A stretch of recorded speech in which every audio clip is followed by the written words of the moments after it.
E vamos em frente. Parabéns aos nossos convidados e também a você pela condução, Leia. Abração. Bem, vamos agora à palestra da NetScout e Cinex. Visibilidade e segurança sem fronteiras. Cibersegurança após a pandemia. E para falar a respeito, nós convidamos o Senior Sales Engineer da NetScout, André Pax. Oi, André, boa tarde, tudo bem? Boa tarde, Ângelo. Muito bom, tudo muito bem. Seja bem-vindo. Obrigado, obrigado. Muito bom participar desse evento de tão renomado, né? Eu E cada tenho vez maior, não é? cada vez maior, né? Isso É é isso aí. importantíssimo. O alcance que Boa a gente está apresentação. conseguindo. Obrigado. Obrigado. Bem, boa tarde, pessoal. Como o Ângelo comentou, e antes que eu me esqueça, a gente vai ter uma enquete nessa palestra, tá? Então, em algum momento vocês vão receber aí as perguntas e peço que responda aí para a gente ter um visual, um parâmetro do que temos aí no dia a dia com esse tema que é tão apaixonante, tenho escutado hoje durante as palestras que eu pude acompanhar sobre visibilidade e segurança, né? São dois termos que hoje em dia não dá mais para falar. Visibilidade e segurança, uma não vive sem a outra, especialmente cibersegurança. É primordial que estejam andando juntas e que possam realmente contribuir para que as empresas continuem com esse desafio eterno de manter os malfeitores fora, mantendo a sua segurança interna e externa de forma compreensiva e consistente ao longo do tempo.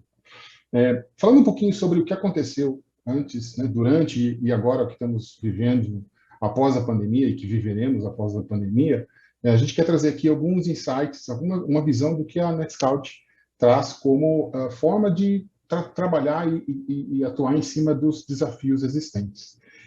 As condições que a pandemia nos trouxe permitiu ou gerou uma mudança significativa na infraestrutura das empresas, visando justamente não só manter tudo funcionando, mesmo que os dirigentes e os motoristas do motor da empresa estivessem remotamente atuando, mas também para conseguir garantir os serviços entregues, produtos com a qualidade esperada para os seus clientes, né? E pensando em como proteger, vou roubar aqui um termo de uma palestra anterior, eu gostei muito, né? Como é que eu protejo as joias da coroa, né? Nessa nova situação, sendo que as joias da coroa normalmente estão ali no cofre, mas e se o cofre não está mais dentro do castelo? Como é que a gente lida com isso, né? Então é uma situação em que a gente vai abordar um pouquinho sobre como podemos realmente atuar em cima dessa necessidade contínua de monitoramento e de visibilidade para que a segurança seja possível. Então, alguns dos desafios que nós temos aí no dia a dia é com relação à complexidade que as redes se tornaram, né, cada vez mais complexas, mais difíceis de gerenciar. Isso do ponto de vista de segurança, né, porque, infelizmente, facilmente é possível explorar vulnerabilidades existentes, mas também do ponto de vista de desempenho, né, falando do que é entregue para os clientes, né, com a quantidade imensa ou nova agora de mais bordas e mais domínios existentes na nossa rede, que é tão complexa e tão híbrida, como é que eu lido com isso, né?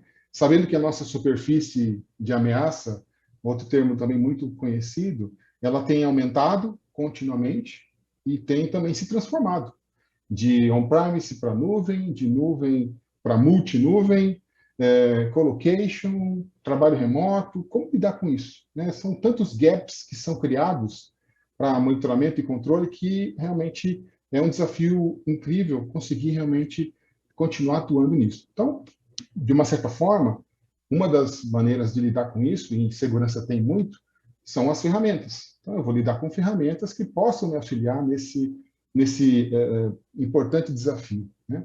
Porém, as ferramentas têm as suas complexidades, são muitas vezes trazem informações em excesso ou faltam informações, mas muitas vezes deixam a desejar quando a gente fala de uma suspeita. Se eu tenho uma situação em que eu tenho um comprometimento de um host ou de um sistema, né, específico, como é que eu detecto o movimento lateral? Como é que eu detecto que aquele host suspeito não avançou já no processo de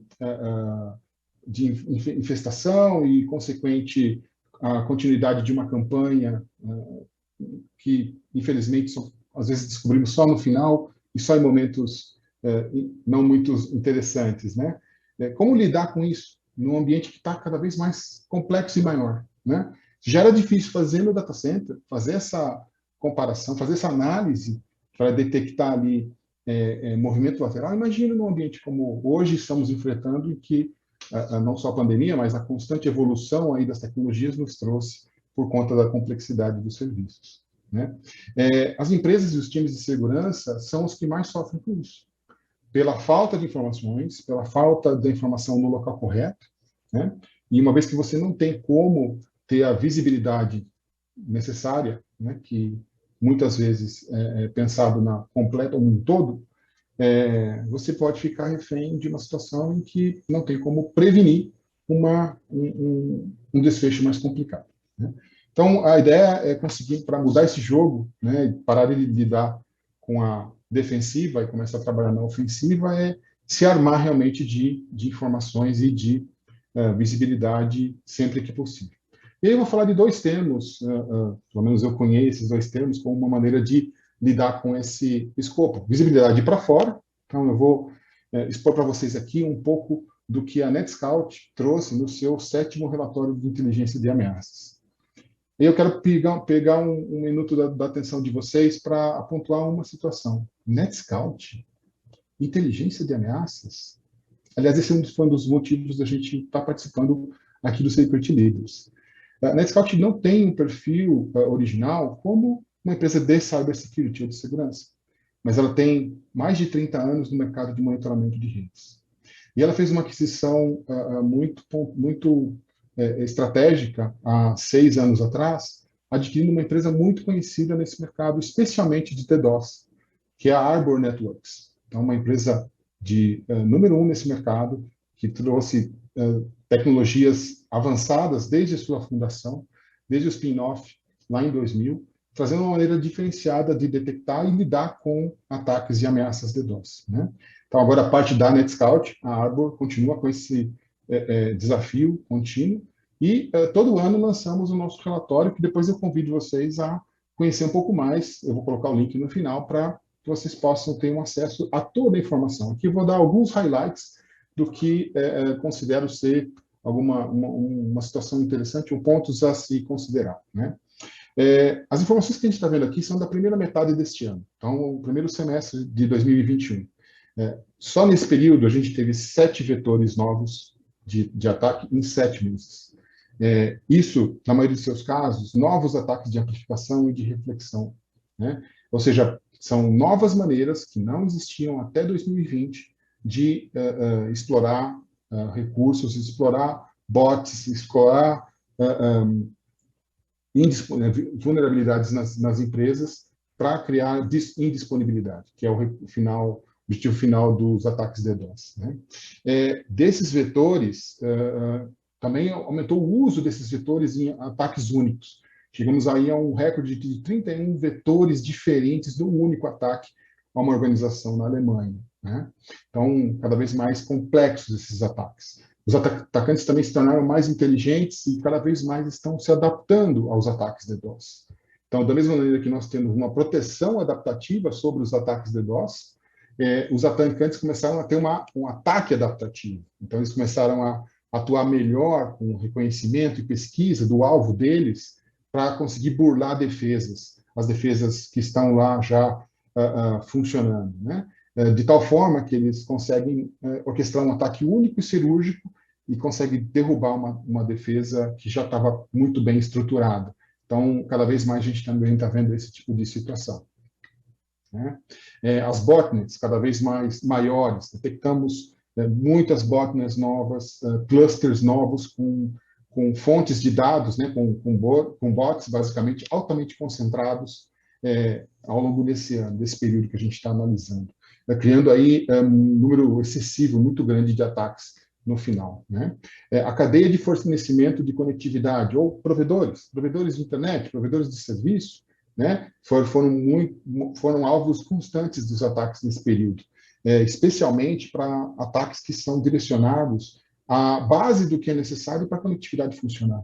Servidores DNS, servidores de VPN, Os PTTs também, os pontos de transferência de tráfego da internet, muitos deles foram atacados de uma forma muito expressiva, buscando realmente quebrar a maneira de conexão. Então, imagina, muitos serviços, esse tipo de ataque pode desencadear uma cascata de eventos que vai se transformar aí num problema sério para empresas do setor público, privado, bancos, revendedores, indústrias, com certeza, né?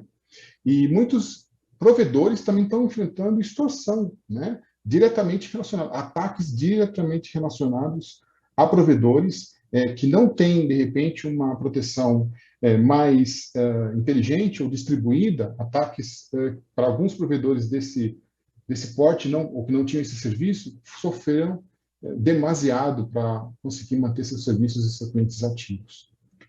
E por último, que eu acredito que é o ataque mais complexo, ou o conjunto de ataques mais complexos que tem afetado as empresas, é uma extorsão tripla, ou trifeta ransomware.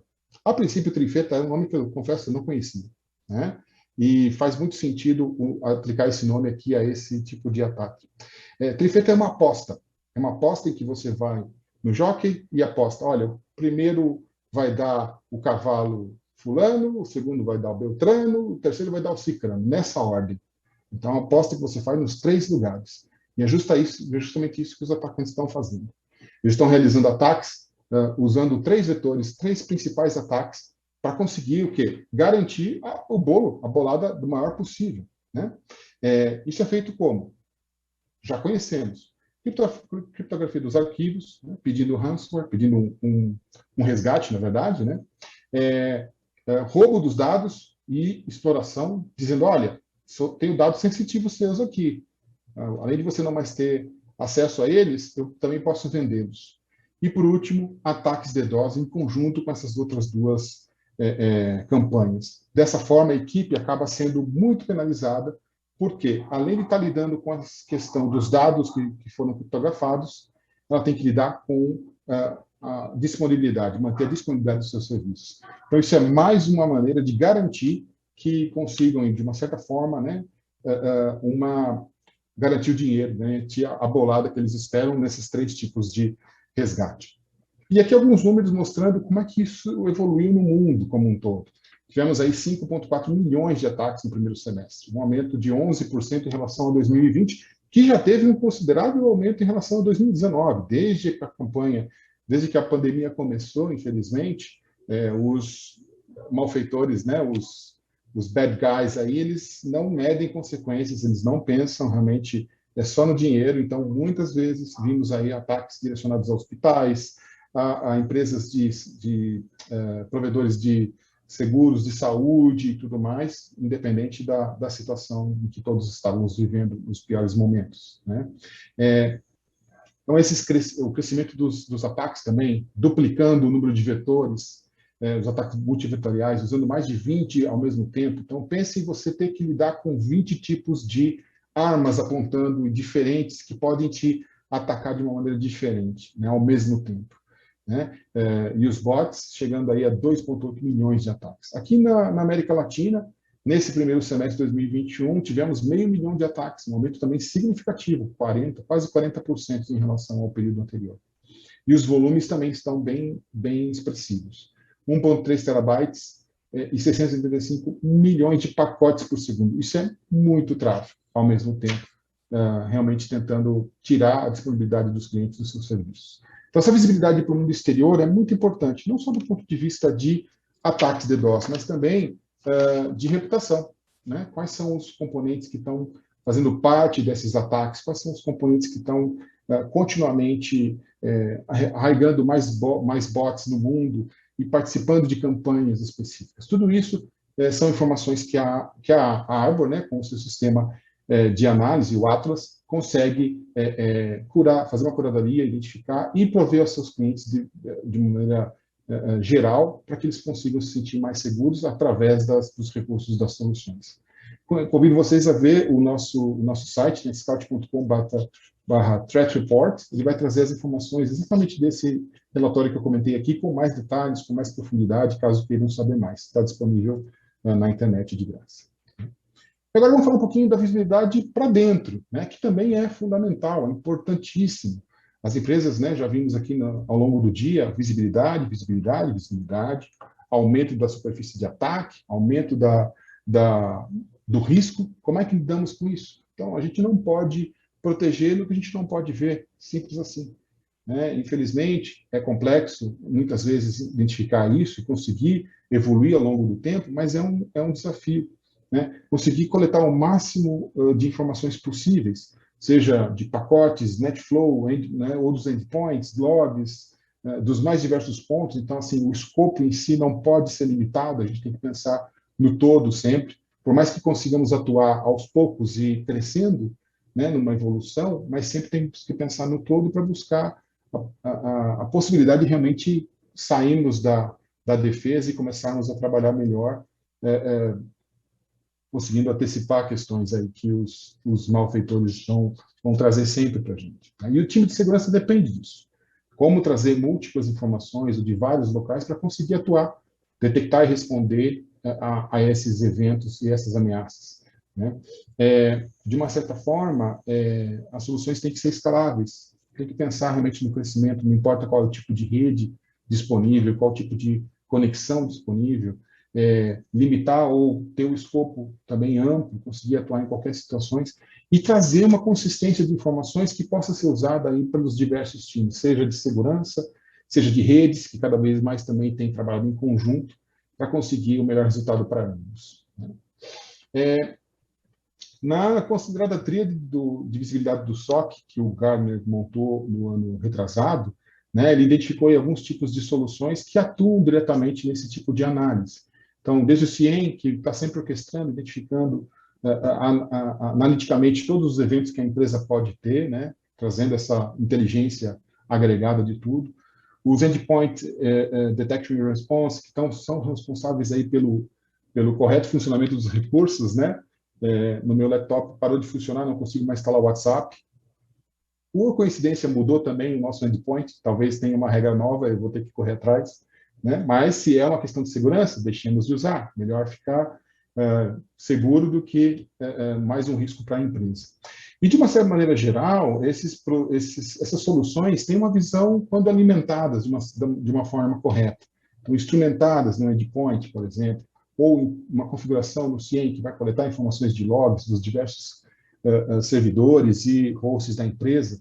Mas e quando não existe isso? Né? Aí o NDR, ou Network Detection and Response, pode resolver esse problema. Situações em que você não tem uma monitoração, porque não foi instalado ainda aquele agente ou aquele recurso para coletar informação, né, ou configurado, o NDR permite resolver esse tipo de situação. Porque ele vê o que os outros não veem, porque vai estar passando pela rede. A rede é o caminho em comum a todas as ameaças aí, né? Eu brinco que tirou a rede, você vai ter mais segurança, mas nada acontece, né? Então, esse é um outro item também. Mas só a visibilidade não basta. A gente tem que pensar também em ser mais inteligente ou mais smart, né? Então, a princípio, a visibilidade ou smart visibility passa por um conceito em que você consegue trazer os dados ou as informações, mas que sejam relevantes, que sejam informacionais e que sejam daquele aspecto que você precisa monitorar, daquele escopo específico que você precisa monitorar.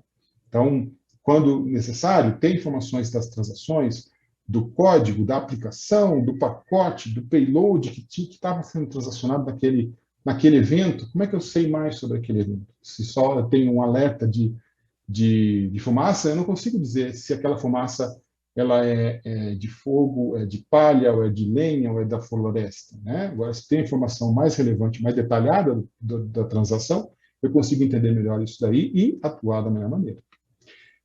Smart Visibility permite que eu tenha Smart Detection. E, com isso, múltiplos métodos de fazer com que as informações que chegaram até mim possam ser usadas de forma inteligente. Né? Seja analisando histórico, baseline, seja detectando anomalias, ou seja, com inteligência agregada de uma fonte de informações mais relevante e mais ampla, né? Como são as múltiplas formas de coleta de informações dos vendors, como nós também temos. E, por último, nada disso funciona se não tiver como fazer uma resposta sobre isso, uma remediação. Né? Então, o conceito que nós apresentamos, que eu vou falar um pouquinho sobre eles agora, né? é ter como lidar com essas ameaças dentro já do seu perímetro, né? Lidando com esses gaps de forma que você tenha uma possibilidade de espalhar os sensores por toda a sua estrutura, seja on-premise, na nuvem, containers, alimentar a sua inteligência de NDR para que isso seja uma fonte de informação válida e que permita você integrar com o Data Lake, permita você orquestrar com o CIEM uma resposta necessária, ou diretamente com a nossa proteção inline, ou então com firewalls. Então, assim, o conceito de visibilidade, só por si só, ele é parte do processo. O que você faz com essa visibilidade faz todo sentido. Do nosso conceito, os produtos e soluções que temos estão aqui posicionados para vocês. Assim, podemos, após o evento, durante o evento, tratar sobre conhecimento maior sobre essas soluções, mas a linha Omnis foi lançada esse ano justamente para trazer essa visão completa de integração e de segurança, uma análise completa ou que compreenda tudo, né? Então, agradeço o tempo, estamos chegando no nosso limite, né? E espero que tenha sido válido esse painel para vocês, expor um pouquinho do que a NetScout oferece como soluções de segurança e como podemos auxiliá-los.